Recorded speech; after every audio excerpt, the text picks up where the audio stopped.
World Press Freedom Day yang ke-30 ini untuk pertama kalinya digelar di gedung PBB. Pers di dunia memang tidak sedang dalam kondisi yang ideal. Delegasi Dewan Pers tuh berangkat ke sana, kira-kira ada nggak sih Pak, ada agenda khusus yang dibawa gitu? Betapa banyak jurnalis dan media yang tidak hanya ditutup tetapi juga mereka di penjara.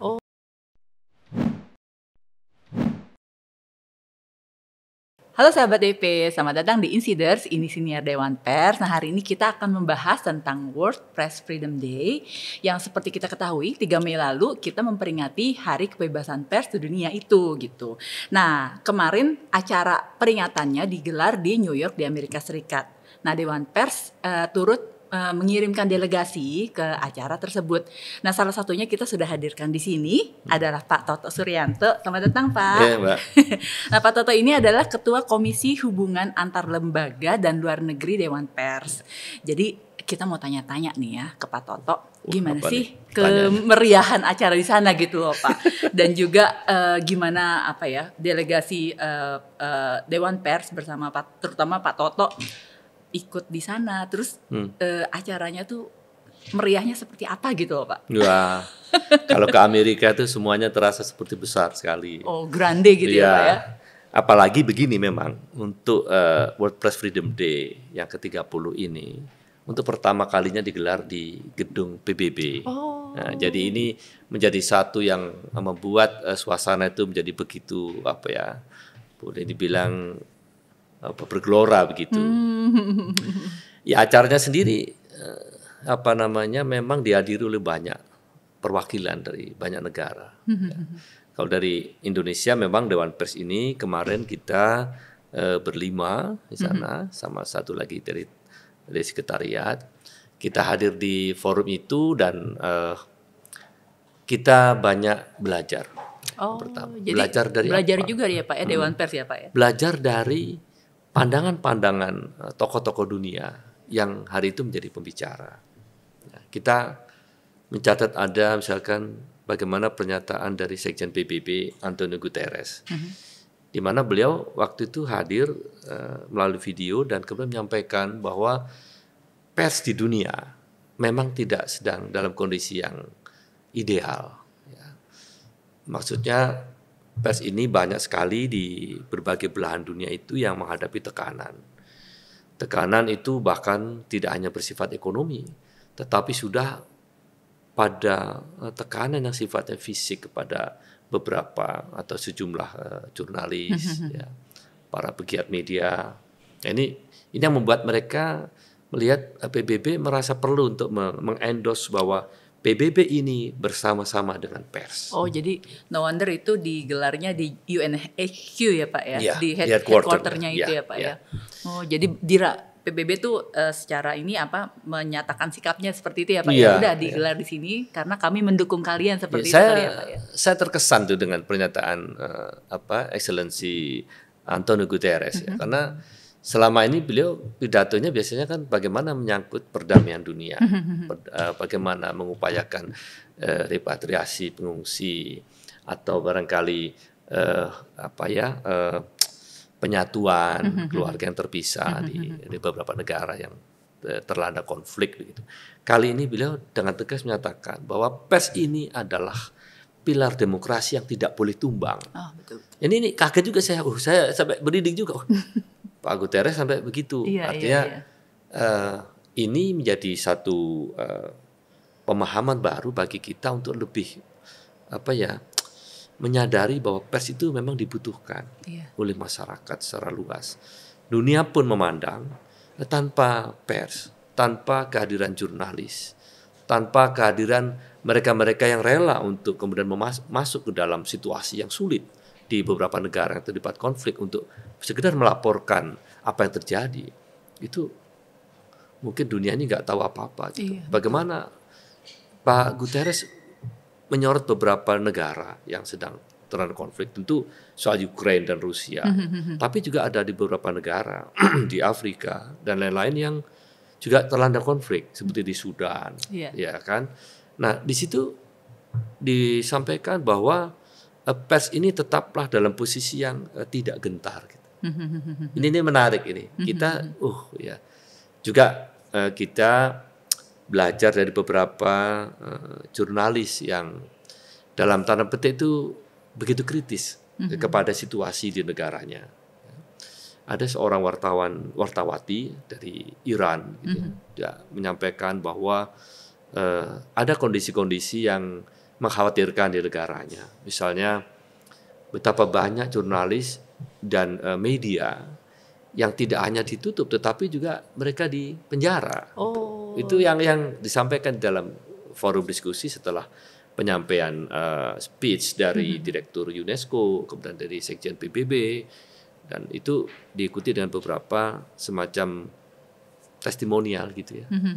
Tetapi ini bagi kita bersyukurnya begini, kita bersyukurnya alhamdulillah di Indonesia relatif lebih baik ya. Iya. Lebih baik, tidak ada penangkapan jurnalis. Betul. Ya, tidak ada kekerasan yang dalam tanda petik itu. Ya mungkin ada kasus-kasus ya kekerasan kecil-kecil yang misalnya tidak meluas gitu. Kalau disampaikan di negara di Iran katanya itu sampai ada sekian ratus yang dipenjara gitu.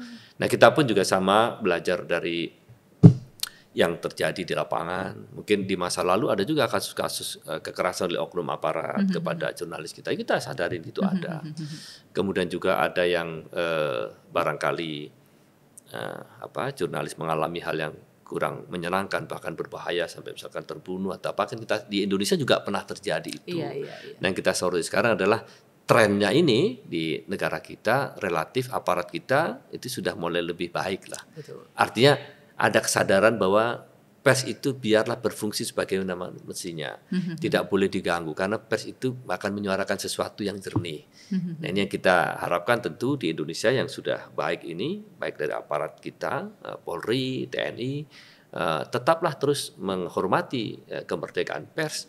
Karena pers adalah pilar demokrasi yang menjadi milik kita bersama. Oh iya. Jadi dari situ bisa berefleksi juga ya Pak ya, belajar dan juga berefleksi gitu ya Pak ya. Ya semua harus begini. Tidak ada yang sempurna pasti. Adalah kekerasan yang mungkin juga lain. Tapi relatif ini bisa kita atasi gitu ya. Artinya kalau Dewan Pers kan seperti kita tahu kita punya MOU dengan Polri. Yeah. Jadi manakala ada hal yang terkait pemberitaan, maka tidak bisa kemudian Polri itu atau memprosesnya, mesti proses di Dewan Pers dulu. Demikian juga kekerasan kepada jurnalis atau Polri sudah sepakat untuk melakukan yang terbaik, misalkan penyelesaian yang terbaik. Kita pernah tahu pada saat Sambo dulu Sambo itu kan sempat ada isu yang rame karena ada beberapa jurnalis dari kalau nggak salah dari CNN Indonesia kalau salah sempat dirampas kameranya dan sebagainya. Dan itu kan ketika disampaikan itu kemudian Dewan Pers menyampaikan kepada Polri dan diproses begitu. Artinya yang bersangkutan diproses pelakunya itu, sehingga ini menjadi satu pelajaran juga bahwa pers juga harus istilahnya kalau orang itu boleh dikatakan pokoknya pers itu janganlah gentar gitu. Iya. Terhadap jangan takut gitu ya Pak ya. Pers tetap sigap, tetap siap dan yang penting apa sih pers yang selalu ditunggu itu adalah kepentingan masyarakat yang diutamakan. Jadi apabila ada hal yang sifatnya memang menyangkut kepentingan publik, pers janganlah gentar. Gitu. Dan kita sadari pers Indonesia, saya kira wartawan-wartawan kita, saya bilang luar biasa.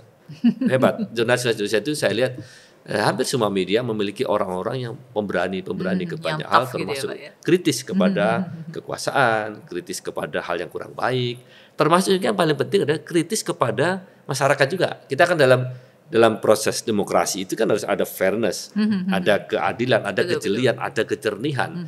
Jadi tidak selalu hal yang kurang baik itu dilakukan hanya oleh kelompok tertentu, tapi juga oleh pihak manapun yang pers harus melihatnya secara kritis. Gitu. Oke Pak, ini kita boleh mundur sedikit nggak sih Pak? Jadi mungkin teman-teman di sini, sahabat DP yang menyaksikan Insiders ini agak penasaran Pak, kalau World Press Freedom Day itu sebenarnya seperti apa sih Pak? Jadi kalau sejarahnya dan kenapa ada World Press Freedom Day gitu untuk sebagai background. Ya, pers itu tidak akan bisa bergerak tanpa kemerdekaan, tanpa kebebasan. Ya, jadi saya pikir kalau sejarahnya ya tentu kita lihat kelahiran pers itu kan memang berasal dari masyarakat sendiri. Ya. Masyarakat yang merekam, ya, memperhatikan, kemudian mengkritisi. Nah itulah sejarahnya saya kira sih tidak jauh dari itu ya. Kalau sejarah yang cerita bagaimana proses mulai bagaimana media itu lahir, itu sih saya kira kita semua sudah tahu. Tetapi yang paling prinsip namanya press tidak akan pernah lepas dari namanya freedom. Itu. Jadi itu saya kira yang paling penting. Nah itu Pak, tadi Pak Toto sempat cerita banyak ada jurnalis dari Iran gitu ya Pak ya, dari negara-negara lain. Nah itu memang ada berapa sih Pak negara yang ikut, dan karena di UNHQ itu kan gede ya Pak ya. Iya. Itu berarti sangat suasana seperti apa tuh Pak? Rame. Rame banget ya Pak ya? Ya yang pasti lebih dari 300 ya. 300 peserta orang. Ya. Itu negaranya saya kira kalau PBB kan anggotanya kan sekitar 100 sekian ya. Tetapi memang yang hadir itu rata-rata dari tiap negara itu lebih dari 2 orang. Kemarin ada kami juga ketemu dengan teman-teman dari Timor Leste, yang Pak Leo Ote, yang ketua Dewan Pers Timor Leste yang baru, dia hadir dengan beberapa kolega, 4 orang nggak salah.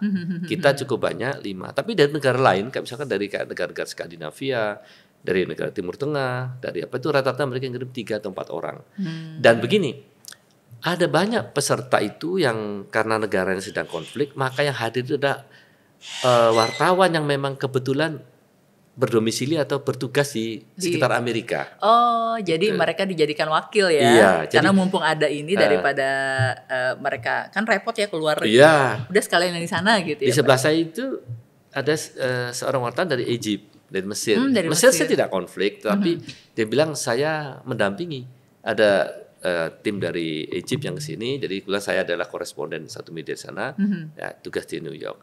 Nah, ada juga pers yang berasal dari Ukraina. Itu dia datang, tapi dia mendatangnya dari sekitar Amerika saja, karena dia yang dari Ukraina nggak bisa berangkat. Jadi dia domisili di situ ya, iya, Pak ya. Iya. Jadi memang ini yang penting kan mereka bisa menyuarakan apa yang menjadi suara dari pers di negara masing-masing. Contoh misalnya ada satu lagi negara dari kayak Brasil. Brasil itu kan sudah beberapa lama ini ada juga sering ada riak-riak gitu ya. Setelah presiden yang baru ini ya. Itu juga disampaikan bahwa di beberapa kasus itu ada kekerasan ketika wartawan meliput demo. Kan perebutan 2 posisi presiden di Brasil itu kan menimbulkan ekses di bawah. Gitu. Jadi mereka sempat meliput dan kemudian ada sedikit gesekan gitu-gitu. Tapi yang disampaikan banyak orang yang soroti itu memang di beberapa negara yang dalam tanda petik itu kekerasannya sudah keterlaluan. Misalkan sampai pengancaman, pembunuhan. Ya. Nah, hal ini sebenarnya ada garisnya inherent dengan apa yang pada saat bulan November tahun kemarin Dewan Pers itu hadir di sidangnya namanya IPDC. IPDC itu satu unit di UNESCO yang markasnya itu di Paris. Itu khusus menyoroti hal yang menyangkut pers juga, kekerasan kepada pers juga. Maka waktu itu kita hadir ke sana juga diminta oleh Pak Duta Besar kita di Watapri kita di UNESCO untuk menjelaskan beberapa isu yang sekarang sepertinya sudah harus dicoret. Misalnya apa?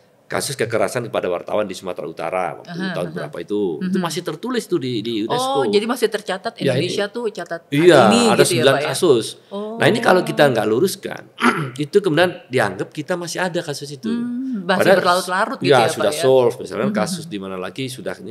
Akhirnya dari 9 kasus yang masih dicatat di IPDC UNESCO di sana itu kita luruskan. Jadi kita akhirnya berasa ini beres nih urusan yang isu-isu yang nyangkut di masa lalu. Nah, tinggal wanti-wantinya tentu jangan sampai terjadi lagi. Betul. Karena ini kan jadi kurang baik, apalagi pers Indonesia sudah dianggap salah satu pers yang bisa jadi teladan lah gitu. Karena beberapa teman dari Dewan Pers yang lain ya, misalkan dari Thailand, ya, dari Malaysia, dari Timor Leste itu sering banyak diskusi dengan kita, belajar bagaimana sih Dewan Pers dan pers di Indonesia itu bekerja. Gitu. Nah ini korelasinya ternyata kemarin ketika World Press Freedom Day di New York, ini ada korelasi. Nah, sedikit saya mau cerita bahwa kehadiran kita di forum UNESCO di Paris maupun di forum yang World Press Freedom Day itu memang perlu ke depan saya kira perlu kita tingkatkan peran kita. Kenapa? Karena seperti di UNESCO, kita kan Dewan Pers Indonesia ini belum menjadi anggota. Jadi kemarin itu kita hadir sebagai observer. Nah, kenapa kok jadi anggota? Bukan menjadi anggota? Karena keanggotaan itu kan terbatas dan masih diduduki oleh Malaysia. Oh gitu. Tahun ini Malaysia selesai dan kita Dewan Pers Republik Indonesia itu diminta untuk mengajukan diri. Oh, jadi memang biasanya ada berapa negara tuh Pak? Jadi bergantian gitu bergantian. Ya Pak? Oh, I see. Ya itu kan jumlahnya nggak banyak ya. Artinya anggota itu yang memang mengurusi berkomunikasi dengan pers seluruh dunia itu kita belum. Kita masih observer bersama-sama lah dengan banyak negara juga yang hadir. Nah, tetapi untuk yang tahun depan ini kebetulan saya oleh Pak Dubes UNESCO diminta untuk masuk dalam tim untuk menyiapkan Dewan Pers Republik Indonesia untuk menjadi anggota. Dengan demikian, apabila kita diterima dalam sidang nanti yang berlangsung bulan November, maka Dewan Pers Republik Indonesia atau pers di Republik kita ini akan menjadi banyak teman lah kira-kira karena kita akan banyak berkomunikasi dengan jurnalis dan pers di banyak negara dan secara aktif gitu, secara aktif. Sekarang pun bisa, tapi kalau dalam forum yang namanya IPDC itu kita bisa lebih aktif lagi dan bisa memberikan banyak kontribusi. Gitu. Ini mudah-mudahan sih bisa masuk. Jadi saya yakin sih kalau dari optimisme teman-teman di UNESCO kemarin sepertinya kita bisa masuk. Iya Pak, apalagi kan kita IKP juga bagus ya Pak ya. Iya itu satu hal yang kalau indeks kemerdekaan pers kita kan sudah cukup baik ya, sudah ya tentu masih ada yang mesti disempurnakan, tetapi setidaknya kehidupan pers Indonesia ini sekarang sudah cukup baik dari satu sisi, meskipun dari sisi yang lain masih ada banyak hal yang mesti diperjuangkan. Kebetulan yang berurusan dengan ekonomi, ini kan juga bagaimanapun disrupsi digital ya. Itu kemudian membuat kehidupan pers Indonesia ini yang agak mungkin perlu kita sempurnakan, kita perbaiki, kita upayakan agar eksistensinya lebih baik. Kalau dari sisi kemerdekaan persnya, dari kekerasan kepada jurnalis, relatif kita sudah sangat baik. Tetapi kita sekarang sedang berjuang untuk bagaimana supaya pers kita ini sustain secara ekonomi, sustain secara bisnisnya dan otomatis kalau perusahaan itu sustain maka operasionalnya akan lebih baik. Nah ini Pak, kemarin di acara yang World Press Freedom Day itu kan kalau nggak salah Bu Nini juga sempat pidato ya Pak ya, sempat memberikan speech gitu. Jadi kalau yang di forum itu memang kita relatif menjadi pendengar sebetulnya. Pendengar ya. Oh berarti ini Dewan Pers hadir di side event ya Pak ya? Enggak, di forum resmi. Oh di forum aja. Tetapi memang kan gini, yang berbicara di forum kemarin itu adalah pertama tokoh-tokoh dunia saja. Ya, makanya saya sebut Direktur UNESCO, Sekjen PBB, kemudian sebenarnya itu kalau boleh dibilang perwakilan lah begitu. Nah, pers lainnya seluruh yang hadir itu diberi forum untuk bertanya, berdiskusi pada saat hadir narasumber-narasumber yang memang dihadirkan oleh panitia. Misalkan influencer yang dari Brasil itu siapa namanya itu. Kemudian ketua-ketua organisasi pers yang diundang, misalnya yang tadi saya sebut dari Iran, kemudian dari Meksiko, kita mendengarkan, kita boleh bertanya, saling bertukar pendapat. Tetapi kalau untuk speech khusus memang itu hanya forum dari panitia dan sekjen PBB. Oh, jadi memang cuma yang sudah ditentukan oleh panitia gitu ya Pak hanya ya? 2 orang atau 3 orang. Selebihnya kita berpartisipasi aktif di dalam diskusi. Ya Q&A diskusi gitu ya Pak ya. Oke, nah ini berarti ke delegasi Dewan Pers tuh berangkat ke sana, kira-kira ada nggak sih Pak ada agenda khusus yang dibawa gitu untuk di acara tersebut? Ya, yang pasti kalau kita sebetulnya kan mengantisipasi apabila ada pertanyaan-pertanyaan. Ya kan? Makanya sebelum kita berangkat, kita juga berkomunikasi dengan banyak pihak di Indonesia ini, ya kan. Kita bicara dengan teman-teman di pers, kita juga berbicara dengan Kapolri, kita bahkan sempat ngobrol dengan Pak Panglima TNI, ya kan. Segera untuk mengkonfirmasi beberapa hal yang jangan-jangan ditanyakan di sana gitu. Misalkan kan kalau isu Papua kan pasti juga rame. Betul. Maka kita ketemu dengan Panglima TNI, kita tanya Pak, Papua bagaimana perlindungan kepada pers dan lainnya. Kita tanya dan dijelaskan oleh Pak Panglima bahwa TNI tentu sudah punya komitmen bahwa akan menjaga pers di lapangan yang mereka juga mungkin sudah kenal juga. Di Polri juga sama, kita komunikasi. Saya sempat komunikasi dengan Pak Kapolri langsung. Beliau menitipkan menyampaikan apa adanya saja gitu. Karena memang tidak ada yang sempurna, tetapi upaya untuk menjaga pers, menjaga kemerdekaan pers itu menjadi komitmen TNI dan Polri saat itu. Itu yang kita siapkan waktu itu. Jadi memang sudah menyiapkan diri dengan hal-hal yang mungkin akan menarik untuk orang luar ditanyakan kepada Dewan Pers dari Indonesia gitu ya Pak ya. Dan alhamdulillah saya nggak ditanya ya, karena mereka mungkin sudah tahu recordnya yang sebelumnya di Paris itu bahwa pers Indonesia ini dari sisi kebebasan bebas sekali kan. Pak Jokowi pun, Pak Presiden kita juga sampai ngomong kan, kalau waktu di HPN di Sumatera Utara itu kan Pak Jokowi Presiden kita menyampaikan pers Indonesia sangat bebas, kurang bebas apa lagi gitu. Bahkan istilahnya Pak Jokowi suka bercanda itu, wong presidennya tiap hari juga dikomentari gitu. Gimana gitu Pak Jokowi kan lucu gitu. Saya pikir sih yang disampaikan oleh Presiden kita itu terrefleksi di bawah gitu ya. Jadi ini kita bersyukur bahwa teman-teman jurnalis kita juga yang saya lihat sekarang ini kehidupan pers kita ini kan, saya lihat jurnalis-jurnalis utama muda-muda itu saya lihat berlomba-lomba untuk meningkatkan kapabilitasnya. Bahasanya saya lihat juga sudah makin bagus, bahasa Inggrisnya oke. Kemudian juga wawasannya juga ini, networking juga saya kira sudah tidak hanya di dalam negeri, mereka berkomunikasi dengan banyak pihak di manapun gitu ya. Sehingga ini saya yakin pers kita nggak kalah lah sama pers yang lain gitu. Nah, tadi ada yang menarik Pak. Tadi Pak Toto sempat cerita ada influencer ya Pak ya, ikut sharing dari Brazil ya Pak ya. Iya, dari Brazil. Nah itu untuk ikut sharing di World Press Freedom Day gitu. Nah itu apa sih Pak yang dibawakan dan kira-kira kayak manfaat yang bisa dipetik gitu dari sharing si influencer ini. Iya, jadi kalau sama sebenarnya dengan yang seperti disampaikan di negeri kita ini, biasanya kan dunia media itu kan sudah nggak ada yang bisa memonopoli. Betul. Ya toh. Media sosial itu juga haknya publik juga. Meskipun kalau di kita itu kalau pers yang arus utama itu kan memang ada ketentuan-ketentuan kode etik dan lain-lain sebagainya. Nah, yang disampaikan oleh influencer itu mereka mengatakan begini, saya influencer, saya konten kreator, saya juga wartawan, saya juga pegiat sosial. Gitu. Jadi yang paling penting untuk pers adalah bahwa pers itu menyadari bahwa pers itu tidak boleh mengandung cacat di dalam produknya, karena sangat berbahaya bagi publik. Kalau di media sosial, katanya sama dengan kita nih. Kalau di media sosial salah itu udah langsung sendiri selesai gitu. Tapi kalau press itu terikot.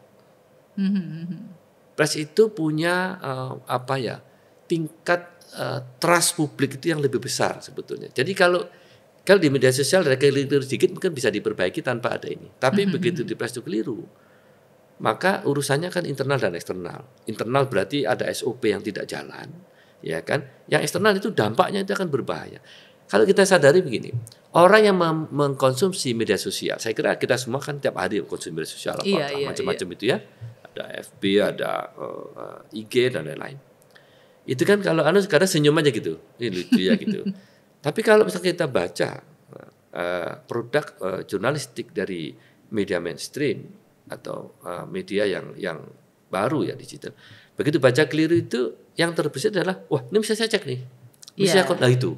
Nah inilah maka pesan dia adalah pers itu harus lebih lebih dia bilangnya itu lebih mawas diri, gitu. Lebih hati-hati. Meskipun jangan sampai lupa bahwa kecepatan juga mesti dipikirkan. Akurasi, kecepatan, dan kehati-hatian ditambah dengan wisdom yang baik, menurut dia itu ini akan membuat produk jurnalistik itu akan bertahan. Even ada banyak media sosial, even ada medium-medium lain yang sifatnya itu individual. Seperti itu yang kita jadi benar-benar apa ya, dia meng-highlight gitu ya Pak. Ini kalau mau tetap pers, jadi jangan takut pers itu ditinggalkan oleh masyarakat, seperti itu kali ya Pak ya. Istilahnya kalau dia bilang pers itu kebutuhan publik. Betul. Nggak mungkin pers itu ditinggalkan oleh pembaca atau pemirsanya atau konsumen atau masyarakatnya, karena platform boleh berganti, tetapi konten jurnalistik itu nggak akan pernah hilang. Betul. Dan itu kan nggak, kalau begitu berarti apa? Influencer, content creator itu memang belum bisa disamakan dengan jurnalis berarti ya Pak ya? Ya mungkin karena persoalan prosedur produksi yang mungkin ada juga, mungkin saya kira pegiat-pegiat sosial, media sosial yang dalam proses dia memproduksi produk karyanya itu melakukan tahapan-tahapan yang boleh jadi seperti pers juga. Cuman kan secara umum ini belum menjadi satu kelaziman. Nah, bagi pers pelajaran juga begini, kalau nggak hati-hati media mainstream atau apapun itu bisa kalah sama media sosial. Kalau media sosial ternyata lebih taat azas ketimbang media mainstream gitu. Itu makanya ini harus saling menjaga gitu. Jangan sampai ya ini seenaknya garapnya atau ada kekeliruan bikin clickbait yang nggak mutu kan nggak bagus. Karena publik itu punya hak untuk tidak memilih media gitu. Betul. Apalagi sekarang media sosial itu kan ikut mengawasi pers juga ya Pak ya. Oh, pasti. Jadi kalau salah sedikit langsung di-tweet jadi trending topik gitu ya Pak. Nah juga pers juga saya kira juga banyak belajar juga dari media sosial ya. Misalkan hal yang sifatnya itu unik, sifatnya juga mungkin juga kritik sosial juga banyak kan. Kalau kita lihat itu banyak sekali kritikan kepada pers terkait sikap kritis. Itu juga mesti kita hati-hati loh. Pers kalau tidak menjaga kekritisannya, skeptisnya terhadap hal itu bahaya. Jangan sampai pers kemudian berubah menjadi kepiaran, itu beda sekali, betul, ya kan? Betul. Nah, di sisi lain media sosial itu cenderung banyak hal yang sifatnya itu mengkritisi sesuatu. Nah ini kan kalau pers mainstream tidak hati-hati itu juga nanti orang malah milih lebih kritis media sosial ketimbang media mainstream, itu bahaya itu. Di media mainstream kok beritanya positif aja gitu ya Pak ya? Nggak boleh itu. Nanti orang, bahayalah pokoknya. Jadi kehidupan pers itu dijaga oleh dirinya sendiri. Kalau dia nggak hati-hati, pers tidak hati-hati, maka pers itu sama dengan kemudian membuka ruang pihak lain untuk menjadi pilihan publik. Gitu. I see. Oke. Nah ini kan kemarin Pak Toto dan juga dari delegasi dari Dewan Pers bertemu dengan delegasi lain dari berbagai negara dan juga wartawan dari berbagai negara gitu ya Pak ya. Itu kalau comparing ya Pak, membandingkan sekilas lah, kira-kira kayak etika jurnalistiknya atau kinerjanya itu dengan Indonesia tuh gimana tuh Pak? Apakah ada bedanya atau sebenarnya mirip-mirip aja? Ya pers itu kan universal ya. Betul. Saya kira prinsipnya sama. Ya. Yang tidak sama adalah barangkali kultur masyarakat setempat yang berbeda. Tetapi prinsip-prinsip di dalam pengelolaan pers itu kan sama saja. Cover both side, ya kan. Kemudian imparsial, ya kan, independen. Dan yang paling penting tentu adalah pertanggungjawaban kepada publik, pertanggungjawaban kepada kepentingan publik, pertanggungjawaban kepada amanat publik. Gitu. Ingat tuh, publik itu punya harapan pada media. Betul. Ya kan? Apa itu harapannya? Minimal menyuarakan apa yang menjadi keresahan mereka secara umum. Apa yang menjadi protes mereka terhadap situasi di sekitarnya. Itu yang juga menjadi tanggung jawabnya media dan pers itu. Berarti semua mau dari negara manapun ya tadi sama-sama memahami bahwa jurnalis itu memiliki tanggung jawab ya Pak ya? Iya, kalau ada beda sedikit barangkali gini. Kalau ada beberapa negara, jurnalisnya mengatakan bahwa dia kayaknya sedang berbeda pandangan atau kata lain daripada konflik dengan kekuasaan di negaranya gitu ya. Tetapi saya selalu ingat kata guru-guru saya gitu ya, ada Bang Karni yang saya sudah sama beliau 30 tahun lah barangkali selalu mengatakan begini pesannya itu. Pers itu harus memegang prinsip. Pers bukanlah oposisi ya, pada kekuasaan. Kenapa? Kalau ke oposisi itu akan cenderung mencari jeleknya. Betul. Tetapi pers juga tidak dalam posisi kekuasaan. Karena kalau dalam posisi kekuasaan, dia akan menjadi kepiaran. Dan berarti tidak kritis lagi, tidak mewakili publik. Jadi itu yang menjadi pegangan kita, sehingga pers itu berada dalam posisi yang jernih, independen. Karena dia bukan musuh ke pemerintah, tetapi dia kritis pada pemerintah. Dia bukan PR pemerintah, karena tidak mungkin dia hanya menyampaikan yang baik-baik saja. Karena apa? Kepentingan publik di atas segalanya. Publik itu mesti sampaikan apa adanya.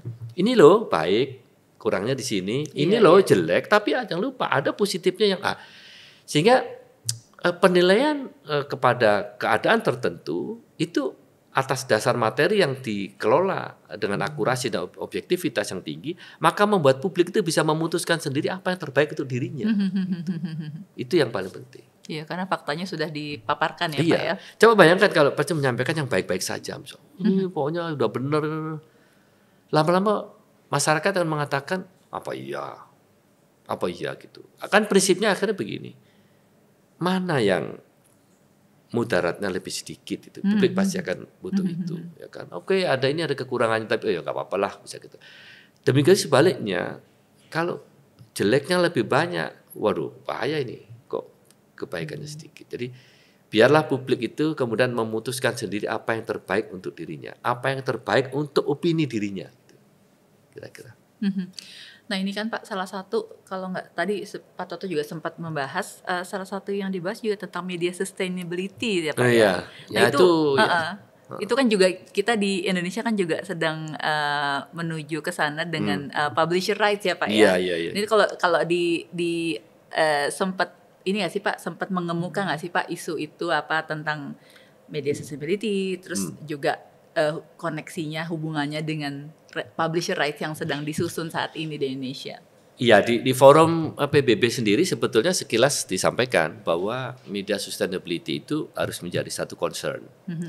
Nah, di luar itu ada forum lagi ya, side event dari ini, kemudian Ibu Ketua Dewan Pers, Ibu Nini menjadi pembicara di dalam forum itu, dan forum itu lumayan bagus ya, lumayan ya digagas oleh teman-teman dari BBC juga, BBC Media Action nggak salah. Di forum itu dibicarakan tentang bagaimana sih sebetulnya proses dari publisher right di negara kita ini.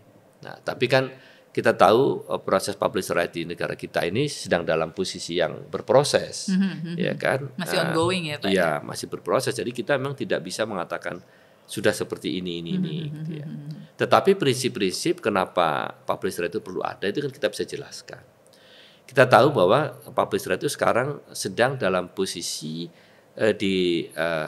harmonisasi di tingkat kementerian. Ada Kementerian Kominfo, Kementerian Kumham, Kementerian Sekretariat Negara, Sekretariat Kabinet. Dan tentu Dewan Pers diminta untuk paling nggak memonitor itu. Tapi karena kalau di publish right di negara kita ini kan nanti bentuknya peraturan presiden. Oh, Perpres. Ya kan, Perpres. Jadi harmonisasi di level kementerian sebagainya itu Dewan Pers sudah nggak ikut lagi. Tapi kita kan hanya memberikan masukan-masukan pada proses yang lalu, dan Dewan Pers pernah membentuk Pokja itulah kemudian yang menyusun kemarin draftnya, dan sebagainya itu sudah sampaikan semua. Dan tentu akan ada saat nanti hasilnya seperti ini gitu. Nah, kita sekarang hanya monitor seperti apa. Jadi Dewan Pers ikut mengawal gitu. Mengawal ya, karena kan kita membawa amanat dari konstituen juga. Ya, pihak lain misalkan yang ikut kita libatkan pada saat itu, misalkan teman-teman di forum Pemret juga sempat memberikan masukan, diundang dalam forum yang sama di Menko Polhukam. Bahkan kemarin juga, tapi saya bersyukurnya teman-teman kayak di forum Pemret juga disampaikan oleh Pak Arifin ya, Mas Arifin sebagai Ketua AFP, yang menyampaikan mendukung apa yang dilakukan oleh Dewan Pers. Dan ini yang penting adalah pers kita itu harus dalam posisi satu kesatuan yang kuat gitu, karena kita ini sedang dalam posisi menghadapi kondisi yang sama, kondisi yang perlu untuk kita bisa menjaga eksistensi secara bersama-sama. Gitu. Eksistensi dalam hal ini yang prinsip jurnalistik berkualitas, prinsip keadilan, dan prinsip bagaimana kita bisa survive itu menjadi satu hal yang menjadi concern bersama. Nah ini kan kita ketahui juga ada beberapa negara ya Pak ya sudah menerapkan publisher rights ya Pak ya. Nah ini kalau pembeda dengan Indonesia itu apa sih Pak? Ya kalau pembedanya ya kita belum tahu kan belum jadi. Oh iya ya. Ya kan? Nanti tetapi yang disampaikan teman-teman pada saat proses menyusun draft dan lain-lain itu kan belajar dari beberapa negara itu, dari Australia, dari Kanada dan lain-lain. Nah kita tentu sambil monitor apakah perkembangan di negara-negara itu masih relevan kita bawa ataukah mungkin perlu ada ini itu dan sebagainya. Tapi belajar dari negara-negara itu ya, yang kita perhatikan dari apa yang disusun teman-teman. Gitu. Nah kalau yang side event yang kemarin tuh Pak, yang sempat tadi Pak Toto sempat bilang tentang publisher rights juga ya, media sustainability itu kira-kira kesimpulannya seperti apa sih Pak? Itu hanya tukar pandangan, tukar masing-masing, sharing ya? Sharing saja masing-masing negara, karena ada beberapa orang kan ada berasal dari beberapa negara juga diskusi kalau di kita tuh gini-gini. Memang tidak semua ya pers itu menghadapi kondisi seperti di kita ya, disrupsi sosial, disrupsi digitalnya. Ada negara-negara lain yang masih bisa survive ya. Masih tanpa terganggu lah dengan disrupsi itu masih ada juga. Tetapi contohnya di mana tuh Pak? Ya ada kemarin di beberapa negara di Rusia itu kan mereka nggak terganggu. Ya. Karena mereka tidak terlalu kena exposure dari media sosial. Bisa ya, jadi gitu. Tetapi yang paling penting adalah bahwa mereka mesti juga mengantisipasi apa yang mungkin terjadi. Karena ini kan namanya disrupsi digital ini pasti akan seluruh dunia. Dampaknya global. Iya, pasti akan begitu. Bahwa mungkin tingkatnya itu sudah seberapa itu masing-masing negara beda. Oke. Nah ini Pak, setelah menghadiri World Press Freedom Day ini kan kemarin baru balik hari Minggu ya Pak ya? Iya Minggu malam. Minggu malam ya. Jadi masih agak jet lag ya Pak ya? Iya kita sempatkan juga kemarin main ke Washington ya. Kita jalan darat itu ketemu sama duta besar Pak Rosan Perkasa Roslani. Dan di situ juga diskusinya publish right lagi itu. Oh gitu. Jadi dibawa di came up lagi ya Pak ya, beliau lagi yang ya, menyampaikan, Pak ya? Beliau menyampaikan, Pak Dubes menyampaikan bahwa isu publish right ini sempat beberapa kali ditanyakan pada beliau sebagai wakil negara kan, Pak Duta Besar kan wakil negara kita di sana. Betul. Tanya ini itu bahkan sampai ada platform yang ketemu beliau itu sampai 4 kali menanyakan bagaimana gitu. Tetapi karena pusatnya di sana sih ya Pak. Di sana kan di Amerika. Benar. Tapi Pak Duta Besar, Pak Dubes Rosan menyampaikan bahwa pastilah negara kita akan membackup gitu Dewan Pers dan masyarakat pers secara keseluruhan agar prinsip-prinsip keadilan itu kan kalau adil itu kan sama-sama enak ya. Betul. Jadi Pak Duta Besar saya kira menyampaikan hal yang bagi kita bersyukur ya Pak Dubes begitu ini juga gitu concern juga ya, concern dan mendukung lah gitu pers kita gitu. Dan itu memang berarti Pak Dubes tuh mumpung ada Dewan Pers nih saya tanya sama yang ahlinya gitu ya Pak ya, minta masukan gitu. Iya beliau kan juga mantan ketua Kadin ya, beliau pengusaha besar juga betul, Pak Rosan ini, jadi saya pikir beliau pasti paham betul tentang kehidupan pers dan bagaimana pers ini kan juga tetap saja pers itu ada dua sisi kan di dalam kegiatannya itu. Pertama sisi jurnalistik dan sisi bisnis kan. Karena ini kan pers juga perusahaan pers itu entitas bisnis. Jadi tetap harus juga bisa survive gitu. Betul. Secara ini. Oke, nah ini mungkin pertanyaan terakhir nih Pak. Setelah dari World Press Freedom Day kemarin kan Pak Toto mendengarkan tadi ada sharing ya Pak ya, brainstorming, saling diskusi gitu. Nah ini ada nggak sih Pak hal-hal yang kira-kira mau diadopsi gitu untuk di pers di Indonesia? Ya pelajarannya kehati-hatian. Ya. Mawas diri tadi. Mawas diri, kehati-hatian di dalam kehati-hatian untuk sadar bahwa pers itu dibutuhkan publik, pers itu adalah trust, pers itu adalah pilar demokrasi. Jadi pers jangan pernah mengkhianati demokrasi. Itu pelajarannya. Jadi pers itu harus tetap tegak sebagai tiang keempat dari demokrasi yang dalam tanda petik itu menjadi harapan semua orang. Itu saya kira. Jadi semakin di highlight ya Pak ya, tadi tentang pers sebagai pilar keempat demokrasi gitu ya. Jadi Pak. Karena pers itu penegak demokrasi, maka apabila ada hal yang anti demokrasi, maka itu pasti bukanlah sesuatu yang mesti didukung oleh pers gitu. Pers pasti akan mengkritisi itu. Jadi tetaplah pers itu menjadi watchdog dari sebuah demokrasi, proses demokrasi, dan kemudian produk demokrasi nanti kita menjadi pihak yang harus memberi concern yang besar. Itu sih. Oke. Nah ini sebenarnya tuh kita masih mau ngobrol lebih jauh nih Pak tentang publisher right, tapi kan karena belum sah ya Pak ya. Belum sah. Jadi nanti mudah-mudahan Pak Toto nggak keberatan kalau kita undang lagi buat ngobrolin tentang publisher right ya Pak ya. Oke. Terima kasih Bu Ana nih. Oke, terima kasih. Nah buat sahabat DP, sekian obrolan kita hari ini. Jadi kalau misalnya mau ada pertanyaan atau ada komen, atau siapa tahu ada usulan mau undang siapa gitu ke Insiders, silahkan nanti tulis di kolom komentar ya. Nah ini sampai jumpa di Insiders selanjutnya, dan terima kasih banyak buat Pak Toto udah mau jadi tamu dan meluangkan waktunya Pak ya, meski masih jet lag. Iya. Terima kasih. Oke, sampai jumpa.